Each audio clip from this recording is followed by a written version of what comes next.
D company অর্থাৎ ডাক্তারদের company. লালকেল্লার কাছে আত্মঘাতী হামলা চালানো জায়েজ জঙ্গি পেশায় চিকিৎসক।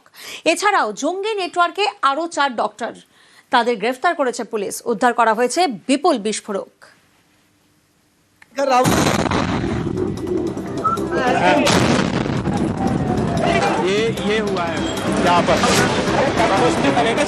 দিল্লি বিস্ফোরণের পেছনে D company.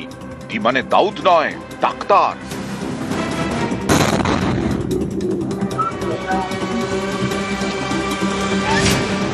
Adil Ahmed doctor, Sajjad Ahmed doctor, Muzammil Shakil doctor, Shahin Saeed doctor, Umar Nabi সেও ডাক্তার।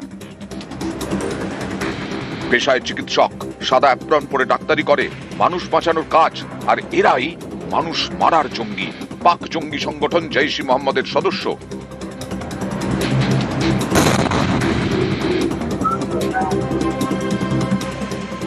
এর নাম উমর নবী, পেশায় চিকিৎসক, জৈশ জঙ্গি। দিল্লিতে আত্মঘাতী হামলা চালায় ডাক্তার নবী। বাকি 4 চিকিৎসক জঙ্গিকে দেশের নানা প্রান্ত থেকে গ্রেফতার করেছে পুলিশ। আদিল আহমেদ গ্রেফতার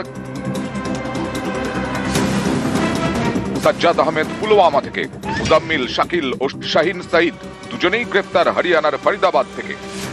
ধৃতদের ডেরা থেকে উদ্ধার হয়েছে প্রায় 3000 কেজি বিস্ফোরক তৈরির সরঞ্জাম এবং বিপুল আগ্নেয়াস্ত্র। এই চিকিৎসক জঙ্গিদের গ্রেফতারি অনেককেই অবাক করেছে, কারণ এরা প্রত্যেকেই হোয়াইট কলার জঙ্গি।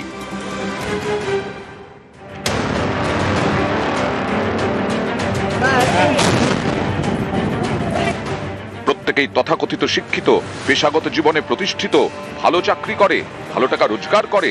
এরাই কিনা জঙ্গি? এতদিন মনে করা হতো গরিবী এবং অশিক্ষার সুযোগ নিয়েই মগজ ধোলাই করে জঙ্গি নেতারা, কিন্তু এবার দেখা যাচ্ছে শিক্ষিত প্রতিষ্ঠিতদেরও তারা টার্গেট করছে, কারণ ডাক্তাররা জঙ্গি হলে সহজে কেউ সন্দেহ করবেন না। এরই ফল উমর নবীর মতো চিকিৎসক। ডাক্তার হিসেবে যার প্রাণ বাঁচানোর কথা, সেই দিল্লির রাস্তায় আত্মঘাতী হানায় অনেকের প্রাণ কেড়ে নিল। নিউজ 18 বাংলা।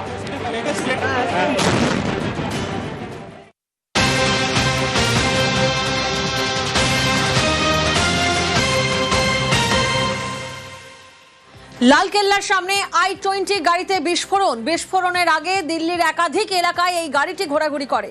সোমবার ঠিক দুপুর 2:30টার সময় দিল্লির কনট প্লাসে i-20 এই গাড়ি পৌঁছয়।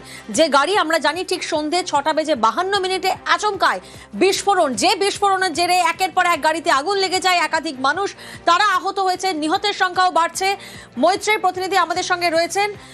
মৈত্রী, এই যে গাড়িটি অর্থাৎ i-20 গাড়ি, সিলভার কালার, প্লেট নাম্বার যেটা জানা গেছে যে HR26CE7674, এই গাড়িটার গতিবিধি কি ছিল দুপুর 2:30টার পর থেকে?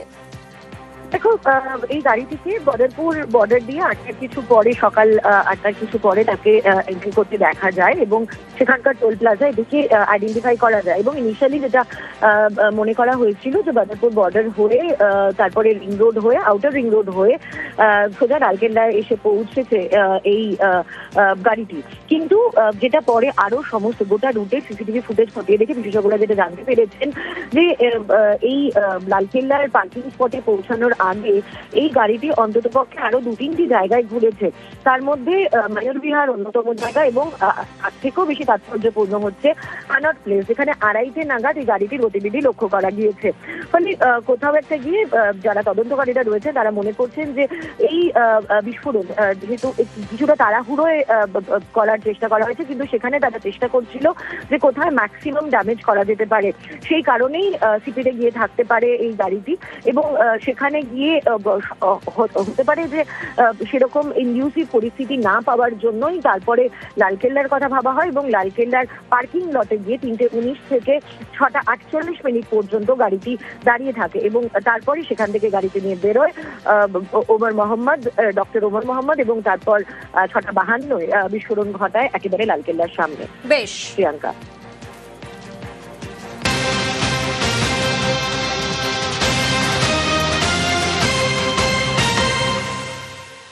জঙ্গি হামলায় রক্তাক্ত লালকেল্লা চত্বর। বিদেশ থেকে দিল্লি বিস্ফোরণের নির্দেশ। সোশ্যাল মিডিয়ায় জৈশ মডিউলের সদস্যদের এই বার্তা দেওয়া হয়েছে। বিদেশে জঙ্গি হামলাকে চিহ্নিত তদন্তকারী সংস্থা